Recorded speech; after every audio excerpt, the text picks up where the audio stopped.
Larmes sous le baobab. Dans un petit village africain entouré de vastes champs de mil et de forêts sacrées, vivait une jeune fille nommée Rose. Elle avait tout juste 18 ans, mais son visage portait déjà les marques d'une vie trop dure. Orpheline depuis ses 10 ans, elle avait été recueillie par sa tante Hawa, la sœur de sa mère. Hawa avait 3 filles, Sira, Djeneba et Mariam, belles et paresseuses comme des princesses. Rose, elle, n'avait ni bijoux, ni beaux habits, ni amour. Dans la maison, elle était l'ombre silencieuse qui faisait tout. Puiser l'eau du puits à l'aube, balayer la cour, préparer les repas, laver habits au bord du fleuve et encore travailler dans les champs. Pendant ce temps, les filles d'Hawa se contentaient de rire, se coiffer et se vanter de leur beauté. Un matin, les tambours résonnèrent dans tout le village. Des crieurs royaux vêtus de pagnes rouges proclamèrent la nouvelle. Le roi Sunkalo invite toutes les jeunes filles du royaume à la grande fête en l'honneur de son fils, le prince Adama. Ce jour-là, le prince choisira sa future épouse parmi elles. La nouvelle fit trembler tout le village. Les familles commencèrent à préparer leurs filles.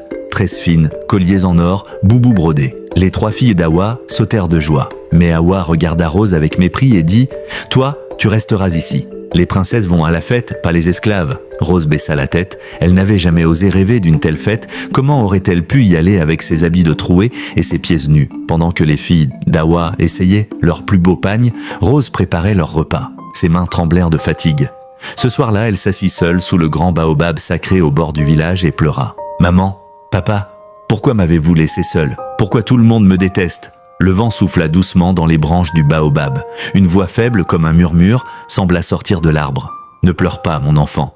Ton cœur pur sera ta lumière. » Rose leva la tête, effrayée, mais elle ne vit personne. Pourtant, elle sentit une chaleur étrange apaiser son cœur.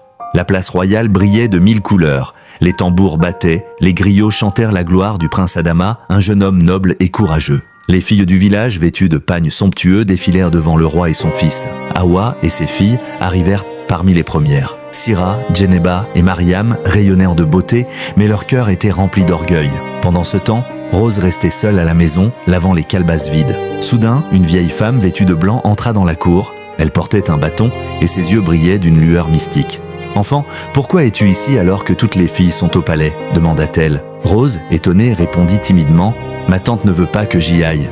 Je n'ai pas de beaux habits. » La vieille femme sourit et toucha l'épaule de Rose avec son bâton. En un instant, ses habits déchirés se transformèrent en un magnifique boubou brodé d'or.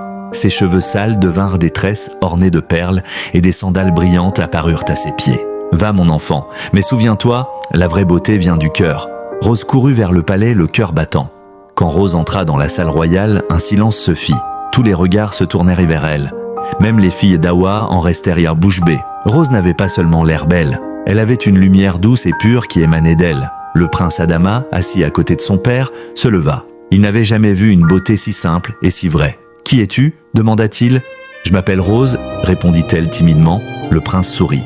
À cet instant, il sut qu'elle était celle qu'il cherchait. Hawa et ses filles, furieuses, s'écrièrent « Non, elle n'est qu'une servante, elle n'a rien à faire ici. » Mais le roi les fit taire d'un geste. « La beauté du cœur vaut mieux que l'orgueil et la méchanceté, » dit-il. Le prince Adama prit la main de Rose devant tout le village et déclara « Je choisis Rose pour être ma femme. » Les tambours éclatèrent, les griots chantèrent de son nom et tout le village acclama la nouvelle. Rose devint princesse, mais au lieu de se venger, elle pardonna à sa tante et offrit à ses cousines une chance de changer. La bonté et l'humilité finissent toujours par triompher. Peu importe ta naissance ou ta pauvreté, ce qui compte vraiment, c'est la pureté de ton cœur. Les histoires de Wadol,